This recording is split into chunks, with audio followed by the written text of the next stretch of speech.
हम लेखन के इतिहास से पढ़ रहे थे, इसमें अन्य बिंदुओं को देखते हैं। भारत में लेखन का इतिहास सिंधु घाटी सभ्यता में भी सिंधु लिपि देखने को मिलती है। वहां की मुद्राओं पे भी चित्रात्मक लिपि देखने को मिलती है। सिंधु लिपि को हम आज तक पढ़ नहीं पाए, लेकिन इससे हमें ये तो पता चलता है कि सिंधु घाटी सभ्यता में भी एक विस्तृत शिक्षा का स्रोत था, उसकी अपनी लिपि थी और शिक्षा का एक अपना इतिहास था। इसके बाद भारतीय प्राचीन लिपि में हम ब्राह्मी लिपि को देखते हैं। ब्राह्मी लिपि प्राचीन लिपि के रूप में जानी जाती है।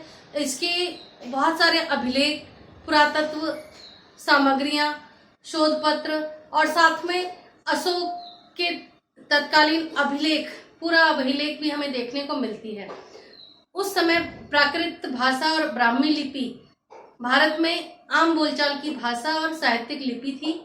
और ब्राह्मी लिपि के अलावा हमें खरोष्टी लिपि भी देखने को मिलती है, जो कि उर्दू की तरह लिखी जाती थी। ये भी एक चित्रात्मक लिपि थी। इस तरह से प्राचीन भारत में भी लिपि का एक अपना इतिहास है।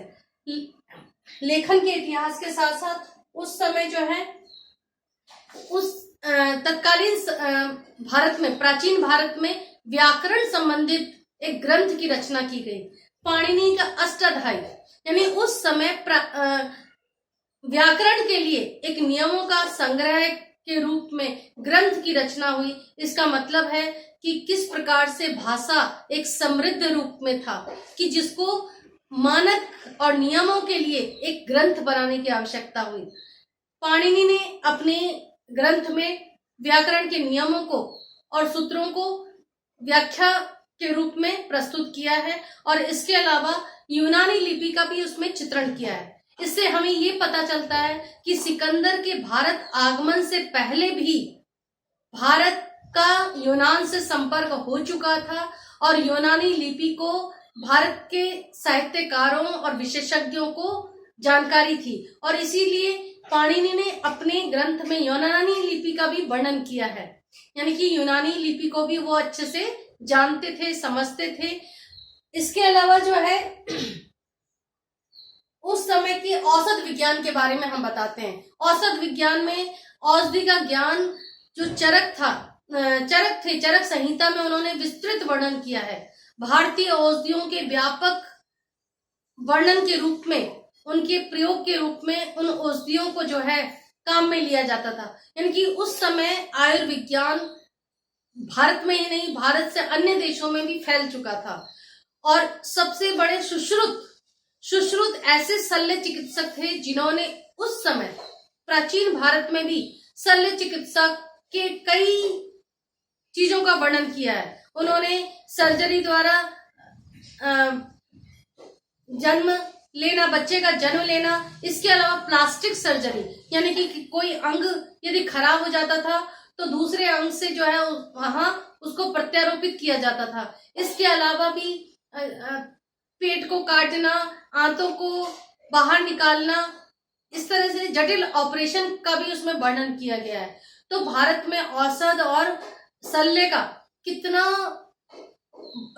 विस्तृत ज्ञान था, यह हमें प्राचीन साहित्य देखने से पता चलता है। इसका मतलब है कि औषध और शल्य में भी विश्व गुरु के रूप में उस समय भारत शोभायमान था। उस समय बहुत सारे गणित शास्त्री, प्राचीन गणित शास्त्री, जिसमें आर्यभट्ट, भास्कर, ब्रह्मचर्य, बराहमीर आदि जैसे गणित शास्त्री थे, खगोल शास्त्री थे, महान खगोल शास्त्री थे। तो इस प्रकार से भारत जो है शिक्षा के क्षेत्र में एक अपूर्वीय स्थान रखता था। इसके अलावा भारत के जो विश्वविद्यालय थे, नालंदा विश्वविद्यालय, जिसको आगे जाके जो है मुस्लिम आक्रामकों ने तहस नहस कर दिया।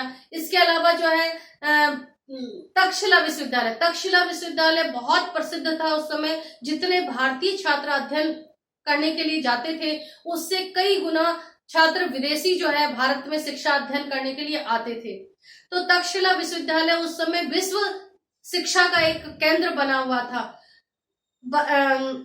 मेगास्थनीज, ह्वेनसांग आदि शोध करने के लिए तक्षशिला विश्वविद्यालय आए थे और उनके शोध पत्रों के द्वारा हमें भारतीय इतिहास और भारतीय राजनीति के बारे में पता चलता है।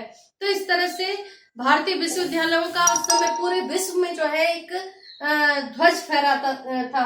इसके अलावा हम महावीर और बुद्ध के बारे में, ये वैदिक धर्म का ही एक अंश था जो कि आगे जाके बट गया था। महावीर स्वामी द्वारा जैन धर्म की स्थापना की गई, लेकिन जैन धर्म में कठोरता के कारण इतनी व्यापकता नहीं ले पाया।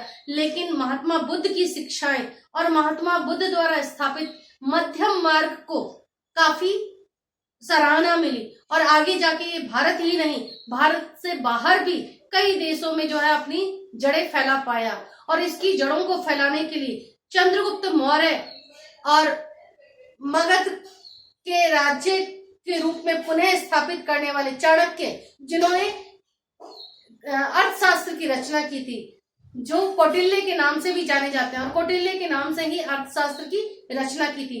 अर्थशास्त्र वह ग्रंथ था जिसमें तत्कालीन भारतीय राजनीति और दार्शनिक चीजों का जो है वर्णन मिलता है। तो इस प्रकार से आपने देखा कि किस प्रकार से आगे चलकर जो है कौटिल्य ने ही, यानी कि चाणक्य ने ही चंद्रगुप्त मौर्य को मगध राज्य का शासक बनाया और मौर्य राज्य की स्थापना की। और उस समय भारत में एक सुदृढ़ शासन प्रणाली की शुरुआत हुई और अशोक ने पूरे वैश्विक रूप में जो है एक बृहद भारतीय साम्राज्य की स्थापना की। और अशोक ने ही बाद में बौद्ध धर्म को अपनाकर कलिंग विजय के बाद मन में हिंसा के प्रति विद्वेष जाग गया और अहिंसा को अपना लिया। और अहिंसा को अपनाने के कारण जो है बौद्ध धर्म ग्रहण किया और बौद्ध धर्म के प्रसार के लिए उसने अपने पुत्र और पुत्री को श्रीलंका, आगे जाके जो है जापान और इंडोनेशिया, मलेशिया आदि देशों में बौद्ध धर्म का प्रचार हुआ। और इस प्रकार से जो है भारत में सिंधु घाटी सभ्यता, जो प्राचीन भारतीय संस्कृति और सभ्यता से प्रारंभ मानी जाती है और राजा अशोक तक एक विस्तृत साम्राज्य के रूप में स्थापित हुआ। और इस तरह से सिंधु घाटी सभ्यता में अनेक पड़ावों और अनेक अध्यायों के द्वारा हम इस पाठ को संपूर्ण करते हैं। धन्यवाद।